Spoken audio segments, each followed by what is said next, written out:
शुक्लाम्बरधरं विष्णुं शशिवर्णं चतुर्भुजं प्रसन्नवदनं ध्यायेत् सर्वविघ्नोपशान्तये अज्ञानतिमिरान्धस्य ज्ञानाञ्जनशलाकया चक्षुरुन्मीलितं येन तस्मै श्रीगुरवे नमः। गुरुर्ब्रह्मा गुरुर्विष्णुर्गुरुर्देवो महेश्वरः गुरुः साक्षात् परब्रह्म तस्मै श्रीगुरवे नमः। त्वय्यादातुं जलमवनते शार्ङ्गिणो वर्णचौरे तस्याः सिन्धोः पृथुमपि तनुं दूरभावात् प्रवाहम् प्रेक्षिष्यन्ते गगनगतयो नूनमावर्ज्य दृष्टीः एकं मुक्ता गणमिव भुवः स्थूलमध्येन्द्रनीलम्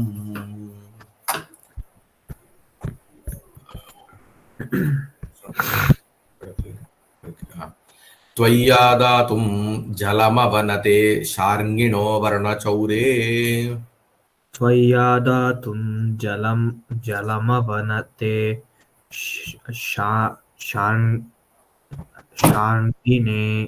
शार्ङ्गिणो शार्ङ्गिनो वर्णचारे त्वय्यादातुं जलमवनते शार्ङ्गिनो वर्णचौरे तस्याः सिन्धोः पृथुमपि तनुं दूरभावात् प्रवाहम् तस्याः सिन्धोः पृथुमपि तनुं दूरभावात् प्रवाहम् तस्याः सिन्धोः पृथुमपि तनुं दूरभावात् प्रवाहम् प्रेक्षिष्यन्ते गगनगतयो नूनमावर्ज्य दृष्टीः प्रेक्षिष्यन्ते गगनगतयो नूनमावर्ज्य दृष्टीः प्रेक्षिष्यन्ते गगनगतयो नूनमावर्त्य दृष्टीः एकं मुक्ता गुणमिव भुवः स्थूलमध्येन्द्रनीलम् एकं मुक्ता गुणभिव भुवः स्थूलमध्येन्द्रनीलम् एकं मुक्त्वा गुणमिव भुवः स्थूलमध्येन्द्रनीलम्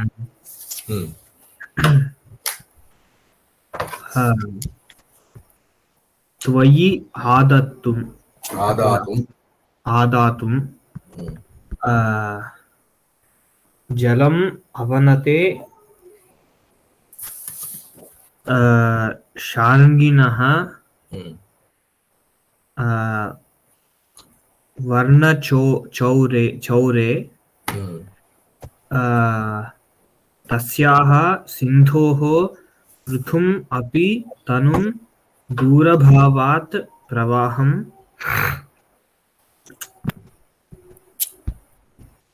प्रेक्षिष्यन्ते गगनगतयः नूनम् आवर्ज्य दृष्टीः एकं मुक्तागुणम् इव भुवः स्थूलमध्येन्द्रनीलम्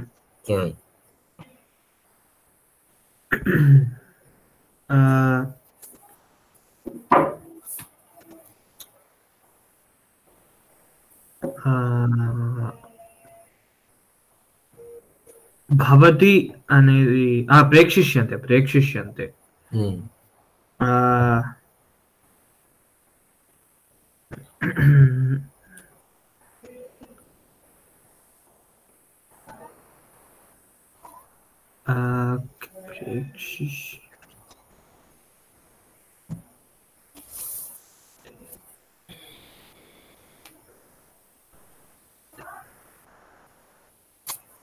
ఇది ते प्रेक्षिष्यन्ते अने गगनगतयः प्रेक्षिष्यन्ते गगनगतयः किं ప్రేక్షిష్యంతే ముక్తాగుణం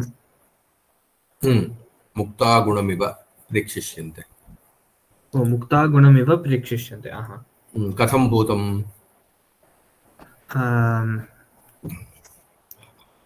స్థూల మధ్యేంద్రనీలం ఏకం. కస్యాః ముక్తాగుణం? భువః.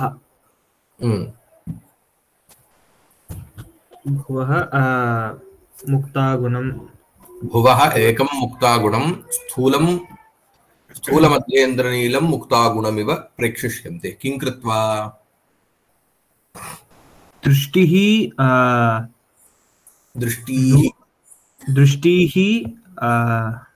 ఆవర్జ్య. దృష్టిః ఆవర్జ్య.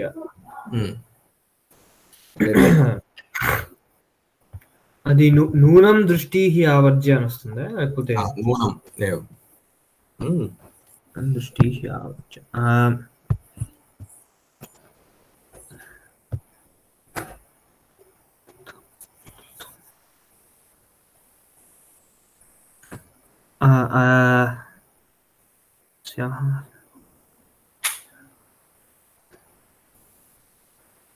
అవనతే అని వస్తుందా క్రియాపదం ఇక్కడ? కాదు, ఇది సతి సప్తమి. త్వయి అవనతే సతి. ఓ త్వయి అవనతే. అవనతే అంటే గమనే అని వస్తుందా? అవనతమవటం అంటే ఏంటి? వంగడము. ఓహో, ఆ శ్లోకంలో త్వయి అవనతే సతి.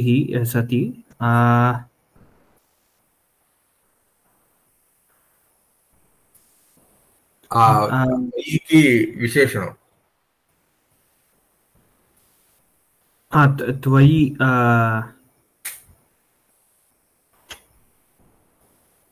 అవనతే త్వయి, లేకపోతే త్వయి అవనతే సతి. ఇంకో విశేషణం ఏంటి?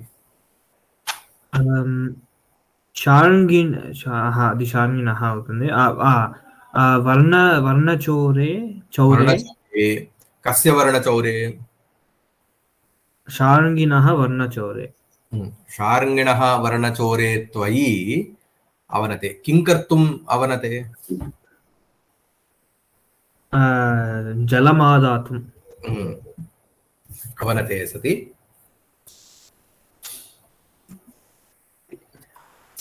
ఇక్కడ తస్యాహ సింధోః జలమాదాతుం అని కూడా రావచ్చు. ఇక్కడ తస్యాహ సింధోః తనుం అని వస్తుంది. పృథుమపి తనుం. తస్యాహ సింధోః పృథుమపి తనుం.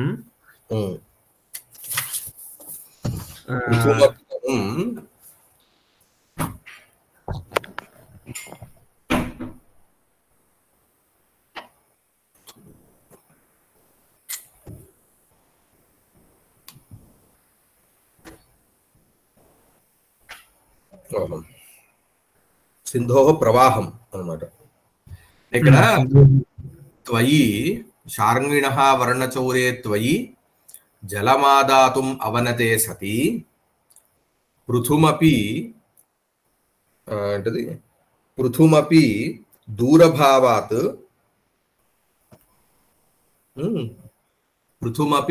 దూరభావాత్ తస్యాహ సింధోః ప్రవాహం. తస్యాహ సింధోః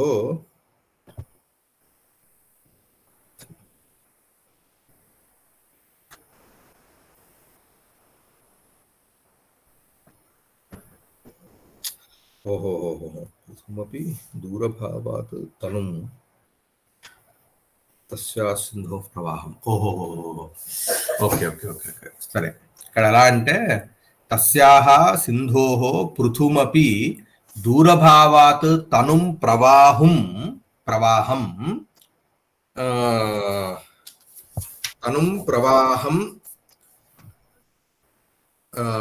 ద్రష్టుం అంటే నూనం దృష్టిః ఆవర్జ్య ఏకం స్థూలమధ్యేంద్రనీలం భువః ముక్తాగణమివ ప్రేక్షిష్యంతే. గగనగతయః ప్రవాహం ద్రష్టుం అర్థం వస్తుంది. కాబట్టి ఇప్పుడు గగన గతయ అనేది ఇక్కడ ముందర వేసుకోవాలి. అంటే ఎలా వస్తుంది ఇప్పుడు? త్వయి శార్ంగిణ వర్ణ చౌరే త్వయి జలమాదాతుం అవనతే సతి గగనగతయ తస్యాః సింధోః పృథుమపి దూరభావాత్ తనుం ప్రవాహం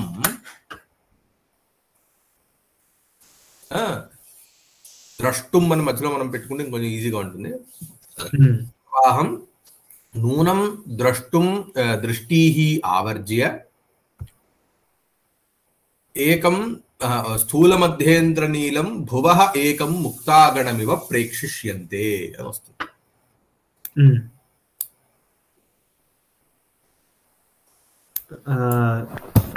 సో మొదటి నుంచి చెప్పుకుంటే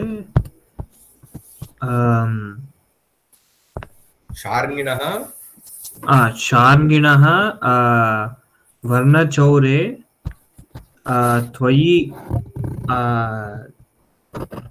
జలమాదాతుం త్వయి అవనతే జలమాదాతుం త్వయి జలమాదాతుం అవనతే సతి త్వయి జలమాదాతుం అవనతే సతి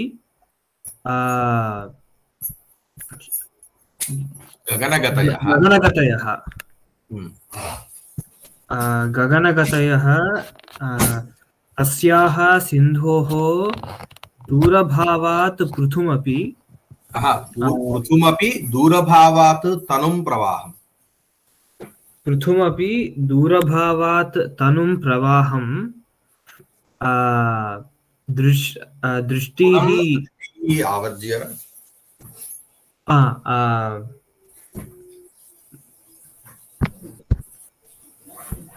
ఏ దృష్టిః నూనం దృష్టిః ఆవర్జ్య ఇప్పుడు భువః స్థూలమధ్యేంద్రనీలం భువః స్థూలమధ్యేంద్రనీలం ఏకం ముక్తాగుణమివ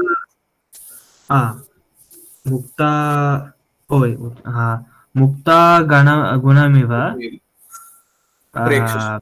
ప్రేక్షిష్యంతే.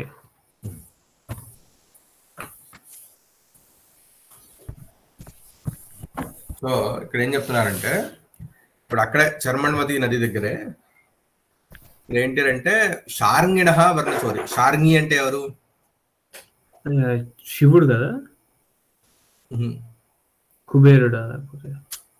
ఎక్కడ వస్తుంది ఒకసారి గుర్తుకొస్తుందా? విష్ణుమూర్తికి పేరు. ఇక్కడ ప్రస్తుతం విష్ణుమూర్తి అని తీసుకున్నా సరిపోతుంది, లేదా కృష్ణుడు. శార్ంగి అంటే విష్ణుమూర్తి అని. సో శార్ంగిణ వర్ణ చౌరే, విష్ణుమూర్తి యొక్క వర్ణాన్ని దొంగలించినటువంటి, అంటే నీలమేఘ శ్యాముడు అని అంటాం మనం మామూలుగా. అవునవును. సో అంటే ఏంటి? ఆ వర్ణంలో ఉన్నటువంటి వాడా.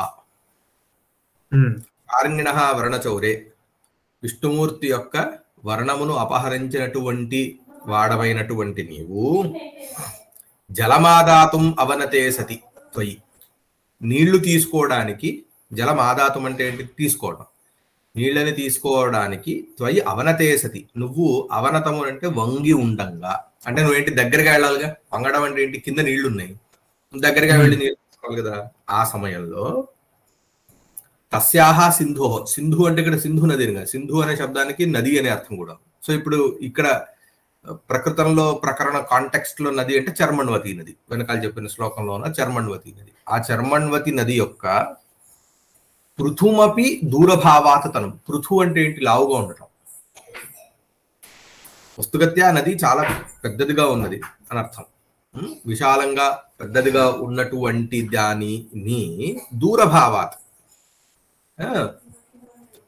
ఆ నది యొక్క ఏదైతే వెడల్పు కానీ చూడడానికి కానీ అది పెద్దదైనప్పటికీ దూరభావాత్, దూరం వలన. అంటే ఏంటి? ఇది ఎవరి గురించి చెప్తున్నారు? గగనగతయ అని వెనకాల కూడా చెప్పుకోవాలి. గగనగతయ అంటే గగనంలో గతి అంటే గమనము, అంటే ఆకాశంలో వెళ్ళేటటువంటి వాళ్ళు అంటే ఎవరు? గంధర్వులు అని అర్థం. గంధర్వులు ఆకాశంలో వెళ్తారు అని ప్రతీతి.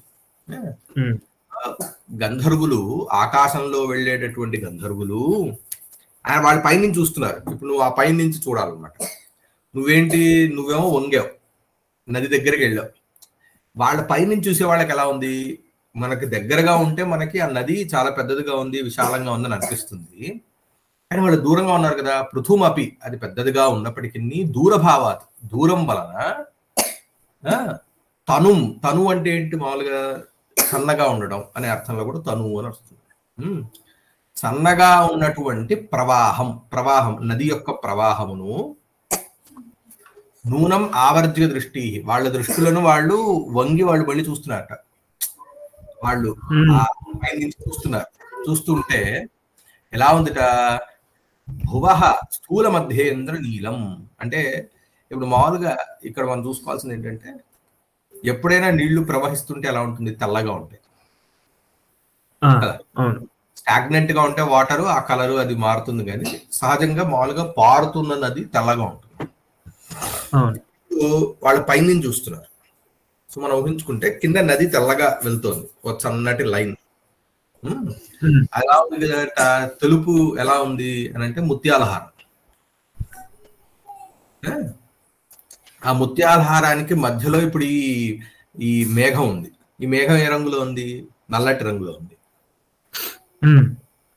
సో వాళ్ళకి ఎలా ఉంది అంటే స్థూల మధ్యేంద్ర నీలం. స్థూలం అంటే పెద్దదైనటువంటి, మధ్యేంద్ర నీలం అంటే మధ్య భాగంలో ఉన్నటువంటి ఇంద్రనీలమణి. ఇంద్రనీలమణి అనేది నల్లగా ఉంటుంది, డార్క్ బ్లూయిష్ కలర్ లో ఉంటుందని ప్రసిద్ధి. సో అటువంటి మధ్య ఇంద్రనీలమణి కలిగినటువంటి భువః ముక్తాగణమివ. భూమికి ఇప్పుడు ఈ ముత్యాలహారం ఎవరు వేసుకున్నారట? భూమి వేసుకుందిట. భువః ముక్తాగుణమివ. ముక్తాగుణము అని అంటే ముక్తము అని అంటే ఏంటి? ముక్తములు అంటే ముత్యాలు, పర్ల్స్. వాటి యొక్క ముక్తాగుణము అంటే ముత్యాల హారం. భూమి యొక్క ఒక ముత్యాల హారములాగా చూస్తారు. ప్రేక్షిష్యంతే ఎవరు? గగనగతయ. సో పైనుంచి చూసేటప్పుడు ఎట్లా ఉంది? నువ్వేమో కిందకి వెళ్ళావు. సో ఇప్పుడు ఏమైంది? నువ్వు కరెక్ట్ గా అదేదో ఆ నదిలో పొదిగినటువంటి దీనిలాగా తయారయ్యావు, నల్లగా ఉన్నావు. నీళ్లు తీసుకోవడానికి నువ్వు వెళ్ళావు. పైనుంచి చూస్తున్నారు కాబట్టి ఆ నది పెద్దదిగా ఉన్నా కూడా పైనుంచి చూడడం వల్ల సన్నగా ఉన్నట్టుందిట. అదేమో ప్రవాహం కదా. సో ప్రవాహం తెల్లగా ఉన్నప్పుడు వాళ్ళకి ఎలా కనిపిస్తావు అంటే నువ్వు ఆ భూమికి ఒక ముత్యాల హారంలో మధ్యలో అంటే ఒక ఇంద్రనీలమణి కలిగినటువంటి ముత్యాల హారం లాగా వాళ్ళు చూస్తారు అని చెప్తున్నాడు.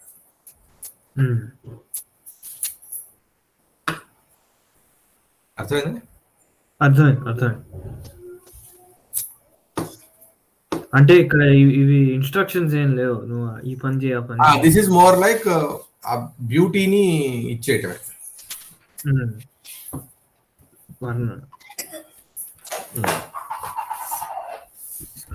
ఇక్కడ గగనగతయ స్థూల మధ్యేంద్ర నీలం. గగన గతి కదా.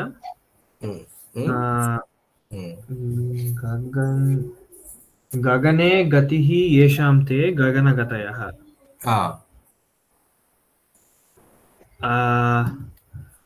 స్థూల మధ్యేంద్ర నీలం.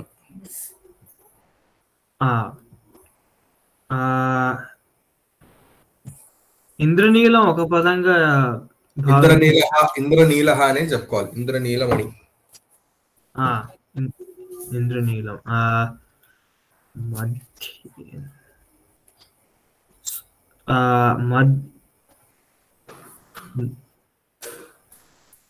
స్థూలః మధ్యః ఇంద్రనీలః యస్య సః. స్థూలః మధ్యః ఇంద్రనీలః యస్య సః.